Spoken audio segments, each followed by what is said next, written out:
Olá a todas e todos que estão aqui connosco a ouvir-nos. Vou também começar por agradecer o convite. É muito bom estar aqui a ouvir tantas partilhas boas e de tanta gente capaz e a trabalhar por um mundo melhor. E depois também elogiar a vossa iniciativa e mesmo o nome da mesma, porque lá está, nós precisamos de awareness, de ter consciência que existe um problema para começar a fazer e a mudar alguma coisa para que isso deixe de ser um problema. E isso muitas vezes faz-se através deste processo de conversar sobre o problema em questão, sobre os temas, e isso no fundo resume-se a plantar sementinhas em cada um de nós. Portanto, agradeço e elogio também aqui a vossa ginástica de fazer um nome do projeto muito prático e muito relacionado com aquilo que estamos aqui a fazer. Depois disso, vou aqui partilhar o meu ecrã. Pronto, então a apresentação que eu trago aqui hoje é precisamente o projeto do qual eu sou coordenador geral e que comecei a trabalhar nele quando surgiu, ou seja, no final do ano de 2017, que é o Desafio Vegetariano. E o Desafio Vegetariano é nada mais nada menos do que um projeto para ajudar todas as pessoas que estejam interessadas em mudar ou em experimentar uma alimentação de origem vegetal.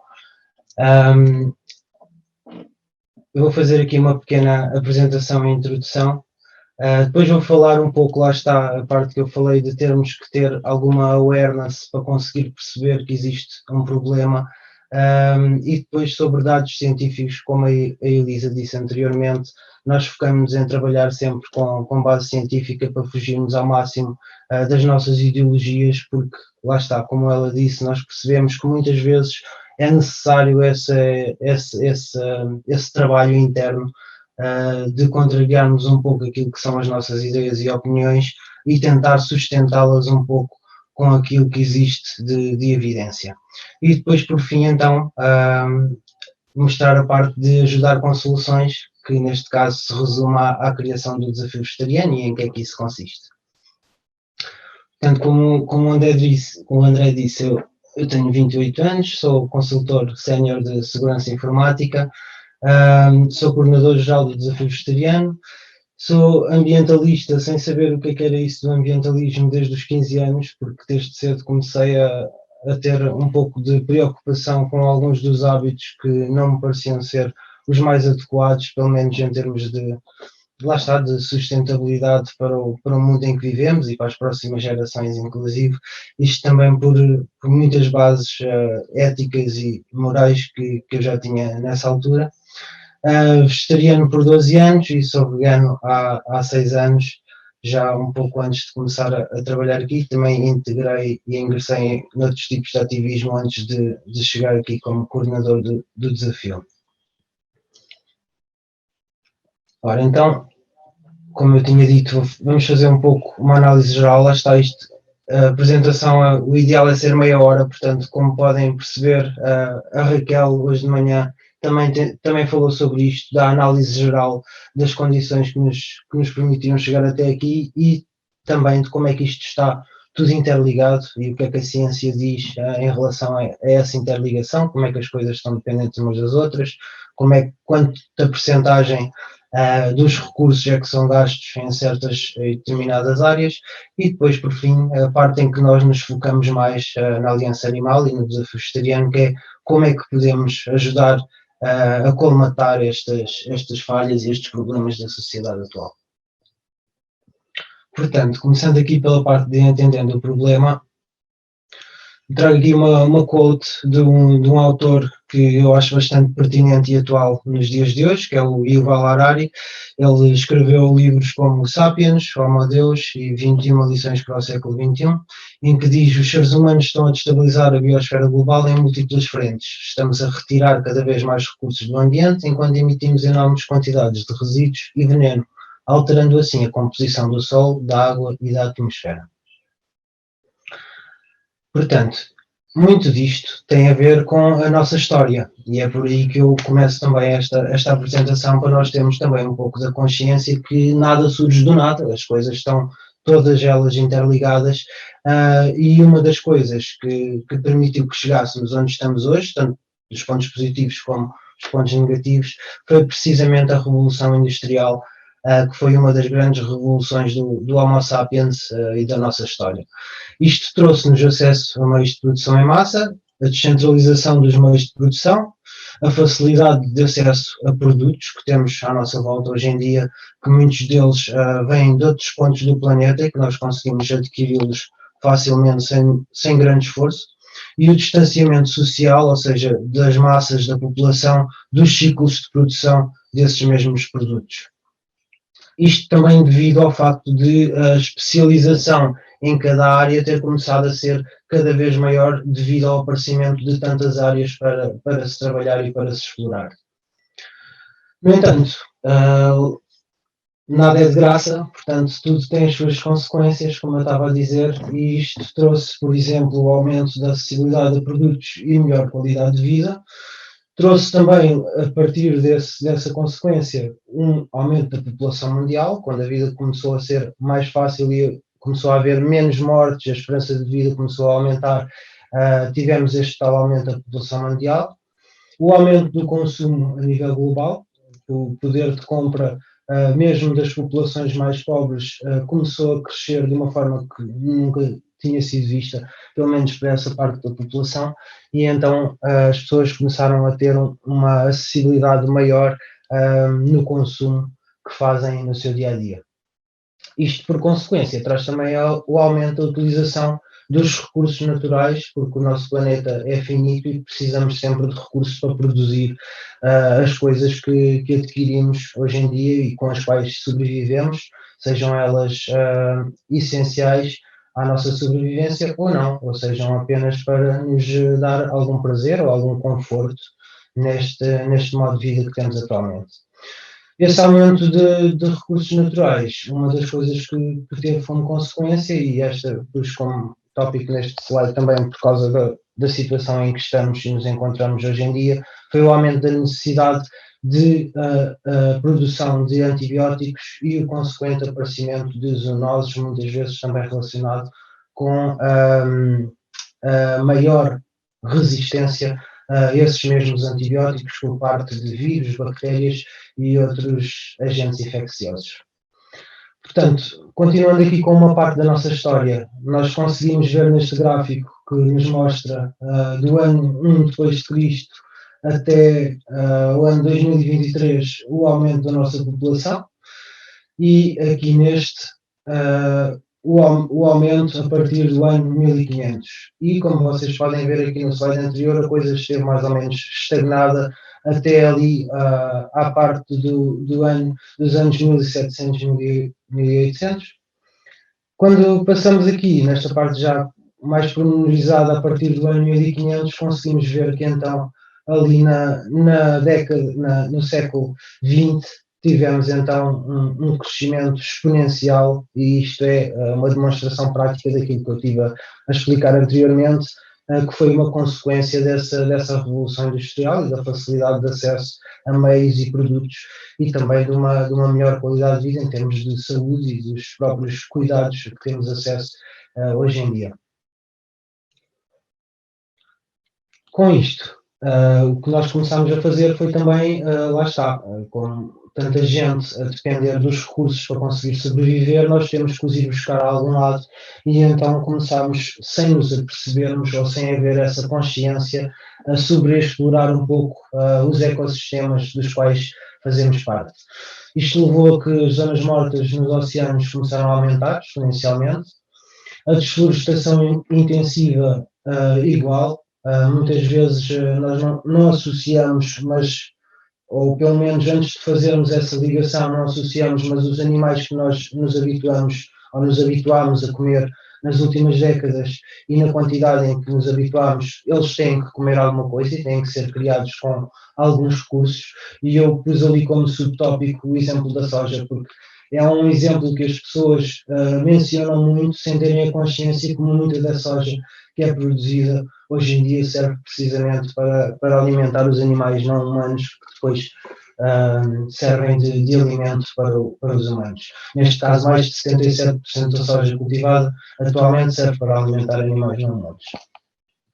Isto tem implicações depois também na parte dos ecossistemas que não se veem, ou seja, a qualidade dos solos, os agentes poluentes, não só os agentes poluentes que se infiltram e que contaminam os solos do nosso planeta, como também a parte da qualidade dos mesmos. Nós, ao desflorestarmos e cultivarmos muitas vezes o mesmo terreno, estamos a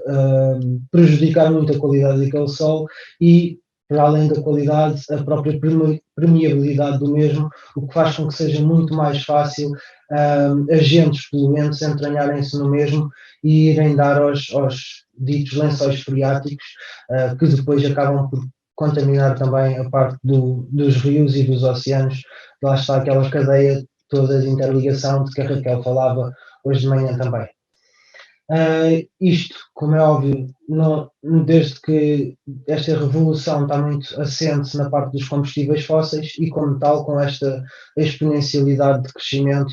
começamos também a degradar a qualidade do ar e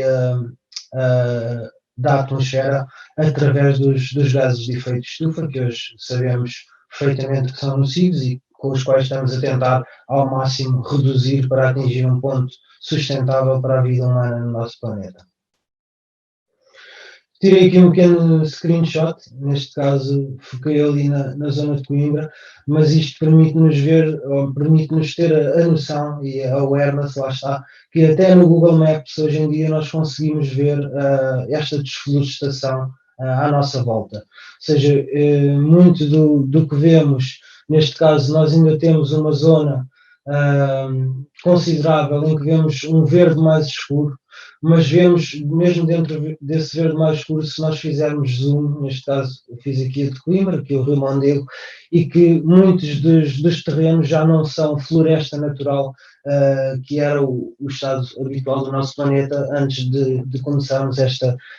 crescimento exponencial. Hoje são muitas vezes parcelas de terra, umas usadas para a agricultura, outras usadas para a ruminação de animais, mas não estão já no seu estado natural e nós começamos a alterá-lo de tal forma que é visível por todo o globo, um pouco por todo o globo, essa alteração do nosso ambiente. Depois, isto lá está, foi um pouco de forma resumida, mas o tempo não dá para mais isto, são temas muito extensos e muito complexos, e então trazer alguns dados científicos também e ver para onde é que eles nos apontam. O que eu pus em primeiro lugar é um dos estudos que eu considero mais importantes da atualidade e que tem dado muito que falar, porque foi o maior estudo feito até à data do ciclo de produção total das nossas cadeias alimentares. Analisaram 38.700 quintas, 1.600 produtores e retailers, ou seja, supermercados, lojas, etc., e o ciclo de vida de 40 dos alimentos mais comuns de toda a população mundial. Os resultados em termos de uma alimentação à base de plantas são específicos em relação a quais as vantagens deste tipo de alimentação quando estamos a tentar analisar quais seriam as áreas e quanto é que pouparíamos o nosso planeta em relação a essas áreas. Portanto, o que eles concluíram foi que, a partir desse estudo e dos produtos que analisaram, poderíamos reflorestar 76% de terrenos agrícolas, ou seja, 3,1 mil milhões de hectares. Isto equivale à área de Europa, Austrália, e ainda é maior do que estas duas juntas. Reduzir até 73% das emissões de gases de efeito de estufa e das emissões acidificantes e de eutrofização, ou seja, essas emissões que degradam os ecossistemas terrestres e aquáticos que eu estive a falar anteriormente, e poupar até 25% da água potável, visto que muita da água da indústria alimentar é também gasta para fazer nutrir os animais que depois chegam ao nosso prato. Isto, como a Raquel disse hoje de manhã, e bem, lá está, é só uma parte das soluções que nós precisamos ou devemos aplicar para conseguir atingir a tal sustentabilidade, sendo que depois há outras áreas das nossas vidas em que isso é também necessário e em que foram aqui abordadas e bem por vários dos palestrantes de hoje. Aqui um pouco mais em relação à parte da saúde e ao impacto económico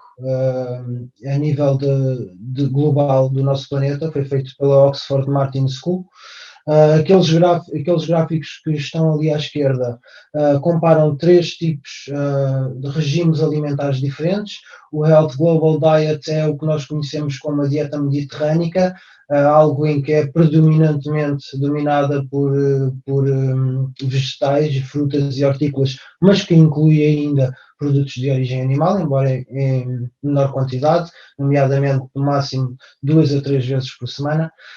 Depois o VGT é uma dieta ovo-lacto-vegetariana, ou seja, hortícolas, vegetais, mas que ainda inclui ovos, laticínios e derivados dos mesmos. E depois o VGN é um regime alimentar vegano, ou seja, vegetariano estrito, em que existe só então nada de origem animal. Como podem ver nos gráficos e também aqui nas informações que eu vou passando, uma alimentação 100% vegetal poderia, deste estudo, prevenir até 8,1 milhões de mortes por ano relacionadas com a alimentação, visto que este é outro dos problemas que nós enfrentamos. O Yuval Harari, que eu falei anteriormente, fala disso bem nos seus livros. Hoje em dia temos mais pessoas a morrer por doenças relacionadas com a nossa alimentação e com o excesso da mesma do que por fome, o que só de si já diz alguma coisa. E também poupar muito dinheiro em termos de serviços de saúde, porque todas essas doenças depois têm que ser colmatadas, tanto com medicamentos, com tratamentos, com análises, e normalmente nós gastamos muito dinheiro com isso, mesmo quando não somos nós, é o Estado, ou seja, é o dinheiro de todos nós que está a ser emprego para ajudar essas pessoas que depois têm a necessidade desse tipo de serviços. E ainda vou para até 570 mil milhões em redução dos gases de efeito de estufa, nomeadamente devido ao facto que já demonstrei ali através do estudo anterior, como havia uma redução grande nos gases de efeito de estufa, as implicações e alterações que isso provoca, nomeadamente as alterações climáticas, que é um tema e um chavão que todos conhecemos hoje em dia, mas encapsulam muitas coisas. As alterações climáticas não são só consequência dos gases de efeito de estufa, mas também da destruição dos oceanos, do empobrecimento do solo, etc. E a parte de começarmos a colmatar um pouco isso, dava-nos também uma bolsa financeira que não iríamos gastar em tentar colmatar esses problemas que estão a acontecer. Este último slide aqui da parte científica eu trouxe precisamente porque uma dos grandes temas que nós já ouvimos falar também é a parte de comer local, ou seja, procurar ao máximo produtos e alimentos locais. E eu concordo imenso com isso. No entanto, quando nós olhamos para os dados científicos em relação ao ciclo de vida dos produtos, ou seja, desde a fase de produção dos mesmos até à fase deles chegarem às nossas casas e ao nosso prato, quando vamos olhar para os dados, a fase do transporte não está nem perto dos gastos de recursos que nós temos da fase de produção. Ou seja, para a maioria de produtos, a fase de transporte corresponde a menos de 10% do ciclo de vida. Aproveito para mencionar que podem consultar isto tudo no site Our World in Data, que eles fazem uma junção de várias fontes diferentes, meta-estudos diferentes, para terem uma informação mais reliable, mais credível possível. E como já foi dito hoje várias vezes por outras das pessoas que aqui estiveram a falar, para não acreditarem cegamente e irem a comprovar por vós o que estamos aqui a transmitir. Estas são as ideias e a realidade com que nos confrontamos, e é muito bom cada um de nós depois ir fazer o fact-check daquilo que aprendeu e daquilo que absorveu das palestras em questão. Portanto, voltando aqui à parte do transporte. Para o gado bovino, por exemplo, a fase de transporte em termos de emissões é de apenas 0,5% quando se analisa o ciclo de vida total dos produtos, e na União Europeia o transporte de alimentos é responsável por apenas 6% das emissões, enquanto que a produção dos laticínios, a carne e os ovos são responsáveis por 83%. Isto eu não tinha a mínima noção quando comecei a estudar estes assuntos e interessar-me pelo tema, era algo que eu nem sequer considerava, ou seja, eu pensava que a carne, por exemplo, de um animal criado aqui ao lado ia ser algo muito mais sustentável do que eu estar a ir comprar um produto qualquer que tenha sido criado um pouco mais longe. Isto é demonstrado também por este gráfico que eles fazem muito bem. Já agora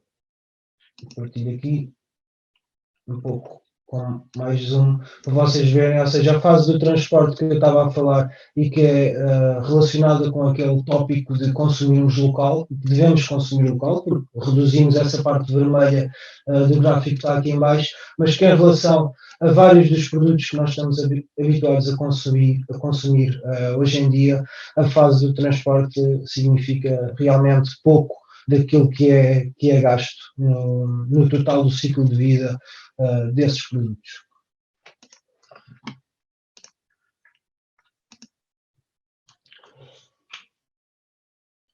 Aqui em relação ainda à parte um pouco dos bodes expiatórios, entre aspas. Pus ali a frase das palhinhas como bode expiatório, porque nós ouvimos falar muito nas palhinhas, e agora está a vir à tona, através de vários estudos e várias outras fontes, que as palhinhas são só uma parte do problema que nós enfrentamos, que é o do plástico nos oceanos. 46% do plástico que compõe a grande ilha do Pacífico é material de pesca, ou seja, canas, redes, aqueles materiais que são utilizados na pesca industrial. Eu acredito que também muita gente que está aqui, ou praticamente a maioria, já tenha ouvido falar de um documentário chamado Seaspiracy, em que, em termos de dados, não é factualmente completamente correto, como é habitual, porque lá está, eles também não é esse o objetivo é a parte do sensacionalismo que é usado há décadas e que foi assim que também nós começámos a achar normal comermos animais todos os dias, foi através de anúncios sensacionalistas, e o objetivo é precisamente esse de nos levar a uma narrativa que nos põe a questionar as coisas de uma forma diferente à que estávamos habituados. No entanto, este documentário surge precisamente por este aumento de conhecimento de aquilo que estamos a fazer aos nossos oceanos nas últimas décadas, e está muito relacionado com estes dados. Ou seja, 40% além do plástico que compõe em grandinha do Pacífico, aliás, só para dar esse detalhe também, a grande ilha do Pacífico é nada mais nada menos do que uma ilha gigante de acumulação de lixo que existe no meio do Oceano Pacífico, é maior, muito maior do que Portugal, tem 10 vezes, se não me engano, o tamanho de Portugal, mas depois corrijam-me se estiver errado no chat. Portanto, diz muito dessa ilha gigante, 46% da mesma ser do plástico que a compõe ser material de pesca.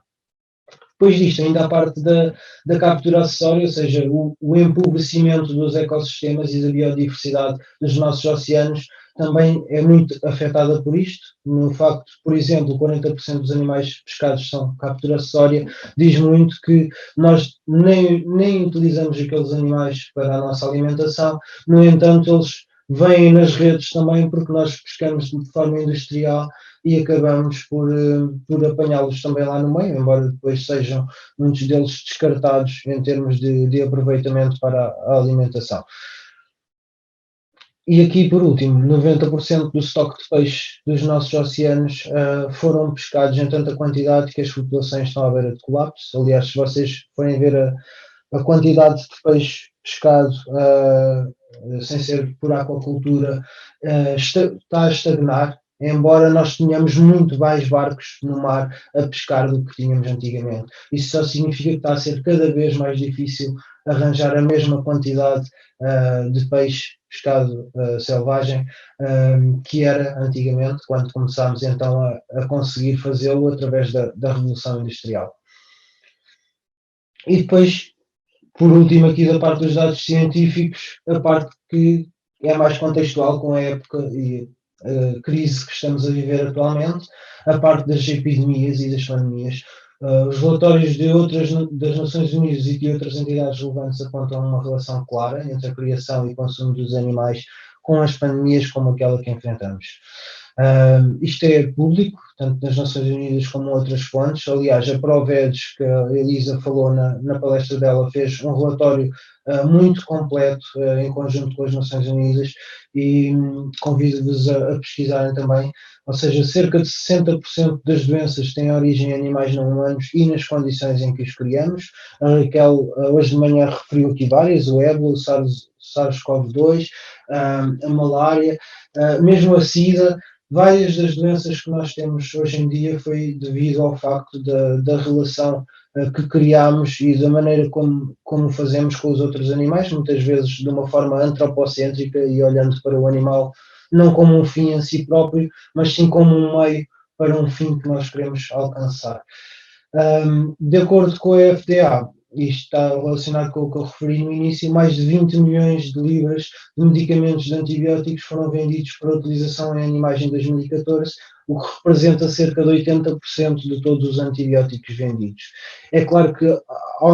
ao termos animais criados de forma industrial e de forma massiva, muitos deles precisam de antibióticos e de medicamentos para conseguirem ter valor comercial. O que é que isto significa? Para conseguirem estar saudáveis o suficiente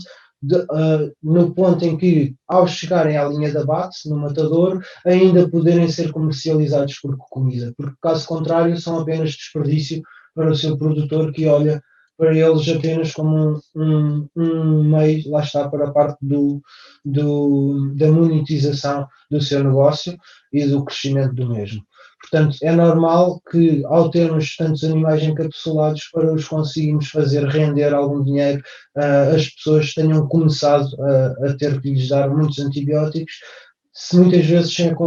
consciência, lá está, aqui a awareness, de que isso estaria a aumentar a resistência de agentes patogénicos e vírus e outros agentes infecciosos que originam situações como a que estamos a viver hoje em dia. Isto em relação à parte das pandemias, depois também está muito relacionado com a parte da vida selvagem. Uma das coisas que a Raquel referiu, e bem, foi a parte da desflorestação, que eu também já referi anteriormente, e que é quanto mais nós nos atravessamos para meio selvagem, muito mais acontece o contacto com outro tipo de organismos que têm agentes infecciosos a que nós não estamos habituados, e isto está a ter implicações muito grandes na parte da vida selvagem. Infelizmente, todo este impacto deu início a uma extinção de espécies em massa. Vocês podem ver ali, mas eu resumi aqui em três pontos. De todos os mamíferos na Terra, ou seja, todos os mamíferos terrestres, 60% deles são animais criados para a alimentação humana, 36% são animais humanos e hoje em dia restam apenas 4% de animais mamíferos selvagens.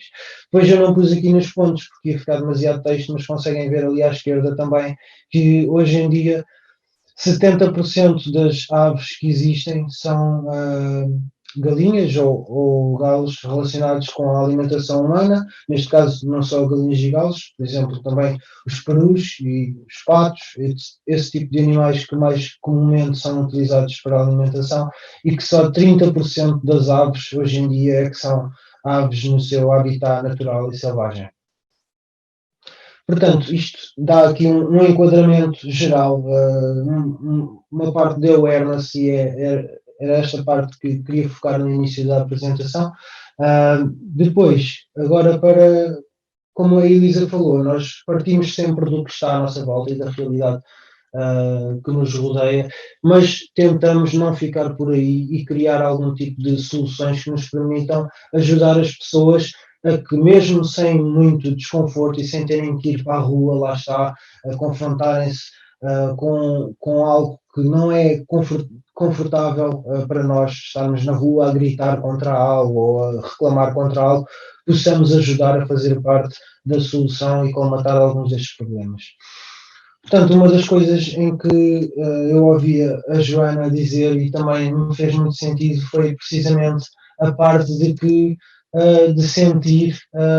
uma necessidade de uma adaptação ao contexto nacional, ao contexto português de soluções, porque nós já tínhamos coisas lá fora e muitas que nos permitiam absorver e adquirir muito tipo de informação, mas em termos de Portugal, nós temos uma cultura muito própria, nomeadamente na parte da gastronomia, ou seja,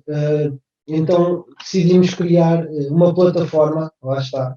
plataforma online, que é o Desafio Vegetariano, e que se resume, começou precisamente por aí, ou seja, nós criámos uma plataforma online com o objetivo de dar ajuda a toda a pessoa que queira experimentar ou reduzir o consumo de animais na sua alimentação, ou mesmo transitar para uma alimentação vegetariana estrita. É uma plataforma online de inscrição gratuita, lá está. Nós sabemos, uma das coisas que sabemos é que existe muita dificuldade, não só no acesso às coisas, mas também monetária em pagar por informação, principalmente em Portugal, países com poder baixo de compra dentro da União Europeia. E então uma das coisas que nos focámos desde o início foi em ter a tal inscrição gratuita para comatar essa falha. Depois disso, temos a pessoa, quando se inscreve gratuitamente, começa a receber no seu e-mail várias coisas, mas uma das coisas mais importantes são emendas semanais, com receitas para almoço, jantar e extras, acompanhamentos, sobremesas, etc., durante 4 semanas, ou seja, fica ali com muitas receitas para a vizinha toda. E tem, desde 2020, que fizemos um upgrade e apostámos aqui na maturidade do projeto, em que diferenciámos, começámos a conhecer o nosso público, o público português, e começámos a identificar quais os maiores interesses nas pessoas que estariam a mudar a sua alimentação, mesmo que não totalmente, em relação ao regime alimentar vegetariano. Portanto, criámos 3 campanhas, nomeadamente a campanha tradicional, que se foca em comida tradicional portuguesa, que é uma das coisas em que temos apostado bastante, porque vemos que faz muita falta em termos de Portugal. Como eu disse, nós temos uma cultura gastronómica muito rica e muito variada, e as pessoas muitas vezes não deixam de comer animais ou não reduzem o seu consumo de animais simplesmente por não gostarem do sabor. Pelo contrário, muitas delas gostam do sabor, e quanto mais o puderem manter e replicar as texturas, os sabores e os aspectos, ainda melhor, porque lá está, nós sentarmos-nos à mesa para comer não é só para nos alimentarmos, é uma experiência toda em si, e portanto quanto mais pudermos fazê-lo, mais sabemos que estamos a ajudar as pessoas a perderem o medo e a crença de que a alimentação vegetariana é só saladas, como já ouvimos dizer várias vezes.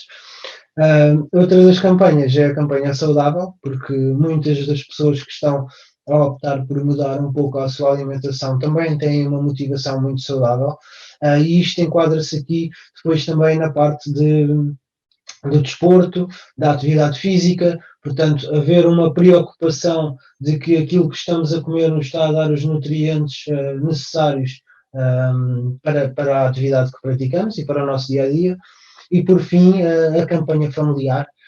que é uma campanha que é um pouco um mix das duas, da tradicional e da saudável, mas que tenta agregar várias receitas que são normalmente aceites por todos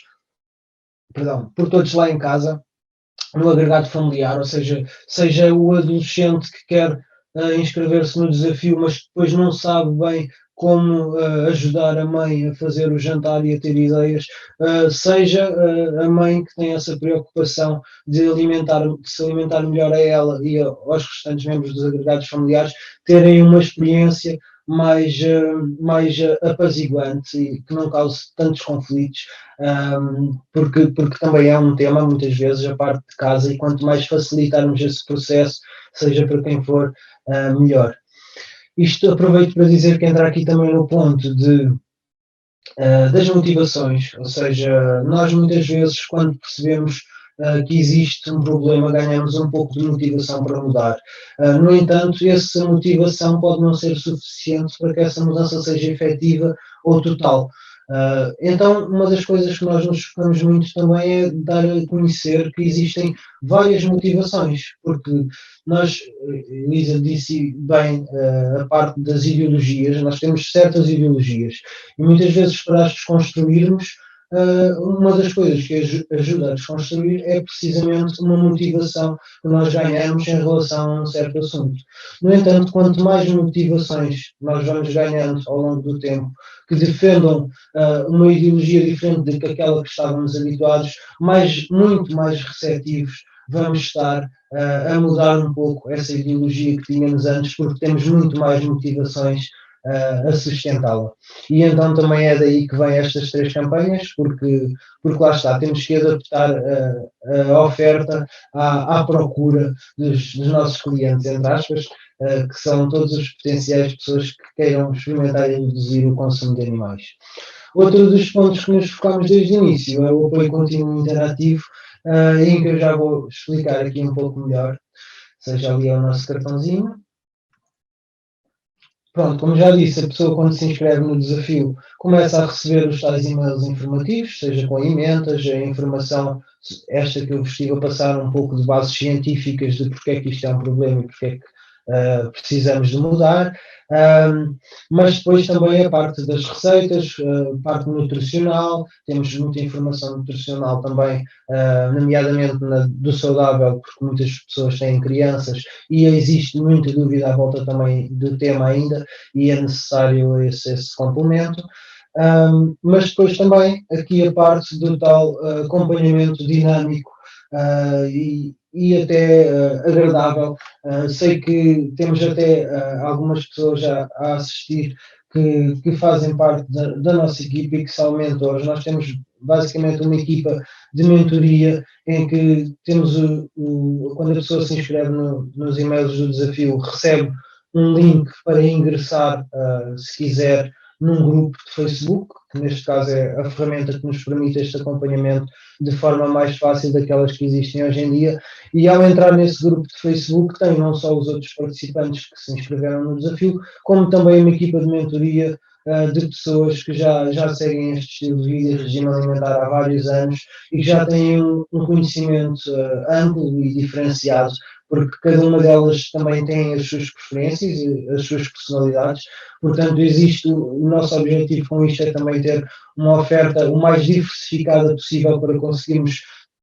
tentar, pelo menos, atender a todas as dúvidas que são normais de surgirem quando uma pessoa começa a entrar neste mundo. E por último, uma equipa de nutrição. A nossa equipa de nutrição é composta por nutricionistas com cédula na Ordem dos Nutricionistas de Portugal, precisamente para dar um apoio mais profissionalizado a dúvidas mais específicas que possam existir do foro nutricional e da saúde. Precisamente porque, lá está, não gostamos de ficar agarrados às ideologias, nem de dar aconselhamento por pessoas que não são experientes no tema, muito menos quando esse tema é a alimentação e a nossa saúde. Portanto, daí a parte de tentarmos desde o início, e agora em 2021 ainda de forma mais consolidada, ter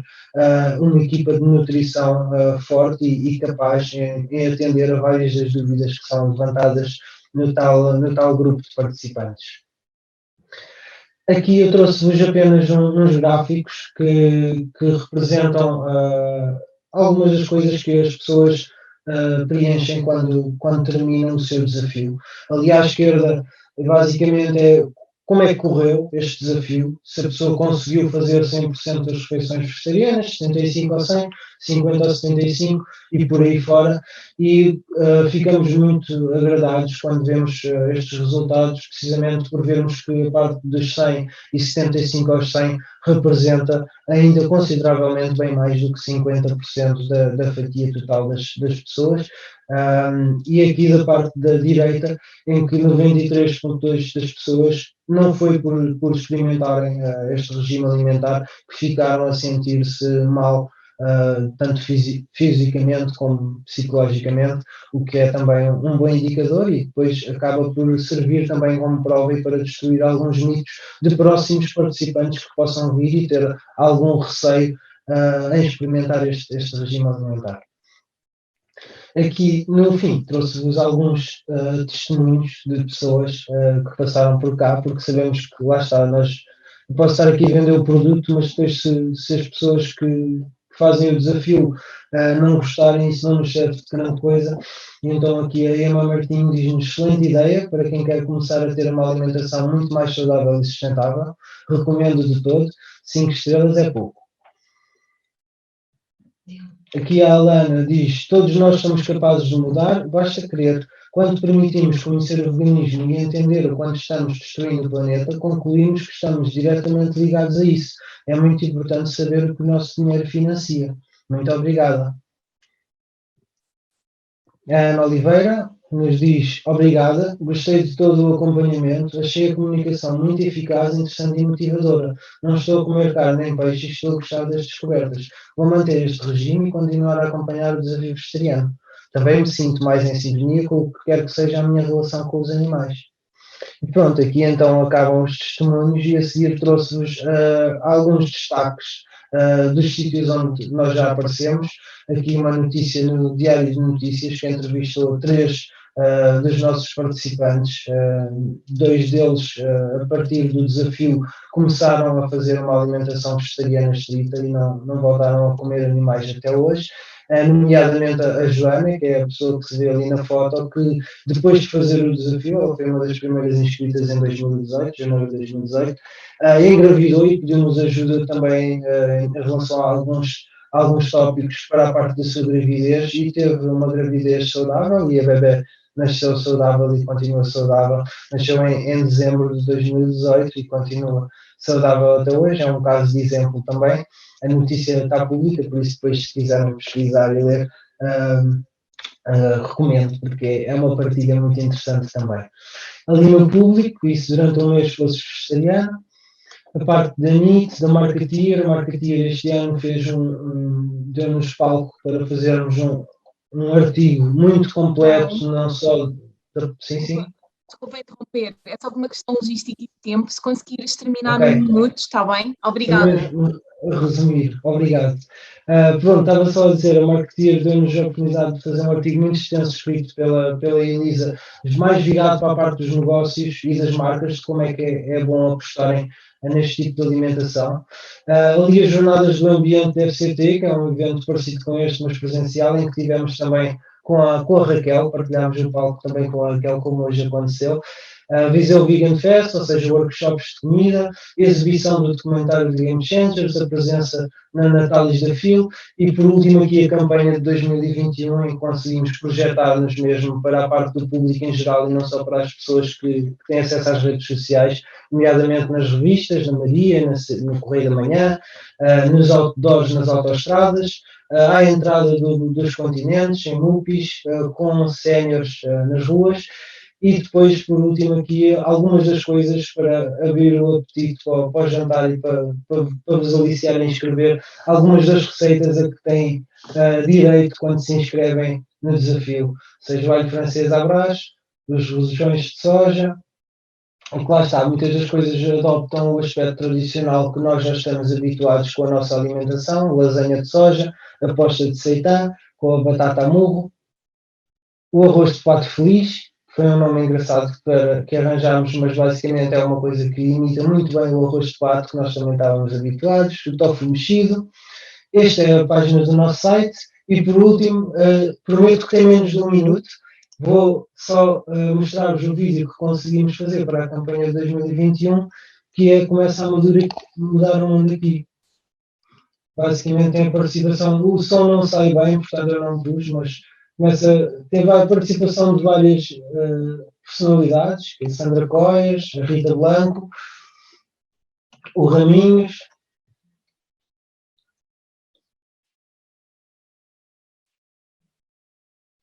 o Heitor Lourenço, todos eles estão a dar uma ideia de que eles começam a mudar o mundo, cada um à sua maneira, uma dentada de cada vez, ao almoço, etc. E depois aqui a parte do convite à inscrição, e acaba com o nosso Zé Manel a convidar a inscrever no desafio. Pronto, estes são os contactos e muito obrigado por nos darem a oportunidade de estar aqui e por organizarem isto mais uma vez. Obrigado, é de iniciativas destas que precisamos.